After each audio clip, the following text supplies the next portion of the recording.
सभी आदरणीय तो सम्मानित जन है मंच पर, उनका भी, नेतागण उनका भी, यहाँ देवतुल्य हमारी जो पूरे फरीदाबाद लोकसभा क्षेत्र से लोग आए, क्योंकि आयोजक होने के नाते आज मैंने इस धन्यवाद सभा का आयोजन किया है।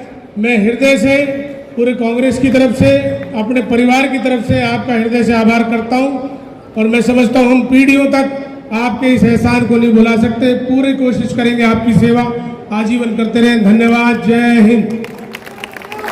सभी साथियों से हाथ जोड़कर प्रार्थना है, सभी भाई जलपान लेकर जाएंगे। हाथ जोड़कर सभी भाइयों से प्रार्थना। क्षेत्र में कोई नेता हो, लेकिन चौधरी महेंद्र प्रताप जी को इसलिए भी हम धन्यवाद करते हैं, इसलिए आदर करते हैं, इसलिए उनका एहसान मानते हैं कि इन्होंने आज इस इलेक्शन से पूरे फरीदाबाद के कार्यकर्ताओं को एक कर दिया। इसलिए आपका भी बहुत बहुत धन्यवाद है, आपका भी बहुत बहुत धन्यवाद। जय हिंद, जय भारत। बेहतरीन उम्मीदवार मिले,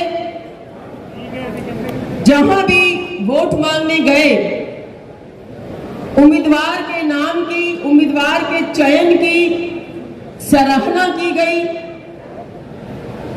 कुछ कमियां रही जिनकी चर्चा यहां हो चुकी है। समय बहुत कम मिला। अगर पार्टी पहले से उम्मीदवार घोषित कर देती तो शायद पूरा लोकसभा क्षेत्र कवर हो जाता, हर जगह वोट मांगी जाती।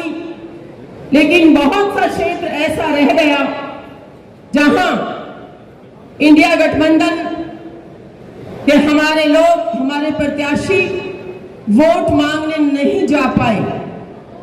कॉलोनियां भी रही, सेक्टर की पॉकेट्स भी रहे और गांव भी ऐसे रहे, और व्यक्तिगत तौर पे भी जिन लोगों के घरों में जाना था, बहुत से लोग समय की कमी के कारण रह गए, जिनके घरों तक हम नहीं पहुंच पाए।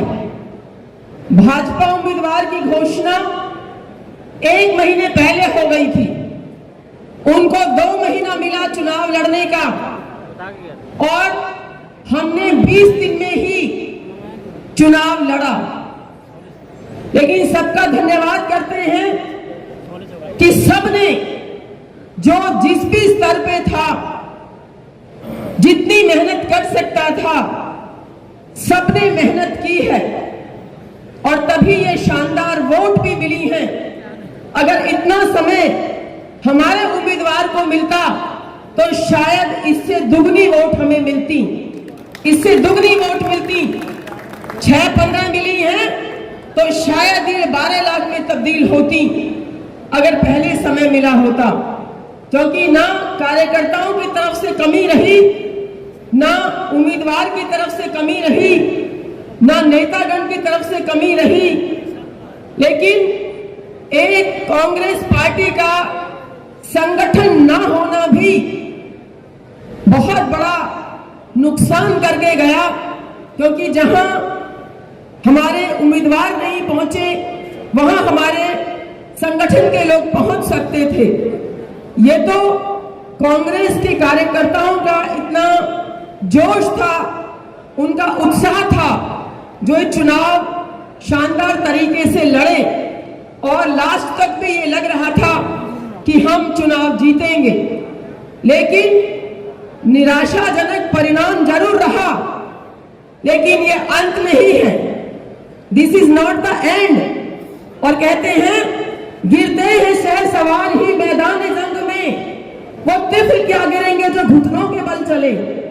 आप लड़े हैं, जोर शोर से लड़े हैं, कमियां भी हो जाती हैं, उन कमियों से हमें सीखने की भी जरूरत है, लेकिन अपना हौसला हमें पस्त करने की जरूरत नहीं है।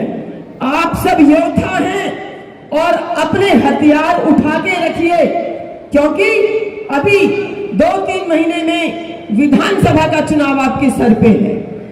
एक बधाई आप सबको, पूरे हरियाणा की कांग्रेस पार्टी को, इंडिया गठबंधन को जाती है कि हरियाणा में कांग्रेस पार्टी का प्रदर्शन बहुत बेहतरीन रहा, बहुत अच्छा रहा। भाजपा से ज्यादा वोट परसेंटेज कांग्रेस पार्टी को मिला। आम आदमी पार्टी हमारा घटक दल 1 सीट पे चुनाव लड़ रहे थे, कांग्रेस पार्टी 9 सीटों पे चुनाव लड़ रही थी। 9 सीटों में से 5 सीटें जीत कर आए हैं। तो आप अंदाजा लगा सकते हैं कि आने वाले विधानसभा के चुनाव में आप लोगों को कितना अच्छा नतीजा मिलने वाला है। लेकिन हमें यह युद्ध यहाँ स्थगित नहीं करना है, हमें विराम नहीं लेना है, हमें ये जारी रखना है। बल्कि अपनी कमियों से, चाहे वो बूथ पे कमी रही, चाहे वो किसी और चीज में कमी रही, उन कमियों से सीखते हुए 9 की 9 विधानसभाओं में हमें जीत हासिल करनी है। 3 विधानसभा हम जीते हैं, उनमें थोड़ा कम मेहनत लग सकती है, लेकिन 6 विधानसभा हम बुरी तरह हारे हैं। इनमें हमें ज्यादा मेहनत करने की आवश्यकता है। और भाई, जिस तरह आपने मिलकर ये चुनाव लड़ा है, उससे ज्यादा आपस में एकजुटता हुआ दिखाते हुए आपको विधानसभा का चुनाव लड़ना पड़ेगा। चाहे किसी को भी टिकट मिले, आप लोगों को कांग्रेस पार्टी को देखना है, आदरणीय चौधरी भूपेंद्र सिंह हुड्डा जी को देखना है, आदरणीय चौधरी उदय भान जी को देखना है, हम सब युवाओं के नेता हरदिल अजीज चौधरी दीपेंद्र सिंह हुड्डा को देखना है, जो अगली सरकार हरियाणा में लाने के लिए जी तोड़ मेहनत कर रहे हैं। इस चुनाव में कोई राष्ट्रीय स्तर का नेता भी नहीं आया। कुछ थोड़ा बहुत हमारी भी सबकी कमियां रही होंगी, जिनको हम सुधारेंगे। लेकिन आप सबसे एक बात कहना चाहती हूं कि हौसले बुलंद रखिए, हौसले बुलंद रखिए। ये कोई अंत नहीं है। आप जानते हैं कि 3-4 दिन में खूब पैसा बहाया गया, खूब शराब बहाई गई, खूब हाथ पैर जोड़े गए, खूब आंसू बहाए गए। जहां डर दिखा सकते थे वो डर भी दिखाया। तो इन्होंने साम दाम दंड भेद की नीति अपनाते हुए लास्ट के कुछ 4-5 दिनों में जो वोट बटोरे हैं, उन पर हमें काम करना पड़ेगा, उन पे हमें ध्यान देना पड़ेगा। और अगले लोकसभा की तैयारी भी हम ऐसे करेंगे कि अभी से, और विधानसभा की तैयारी भी हमें अभी से करनी होगी। तो आप सबसे मेरा निवेदन है, यहां से आप जाएं तो एक नई ऊर्जा, नया जोश लेकर जाएं।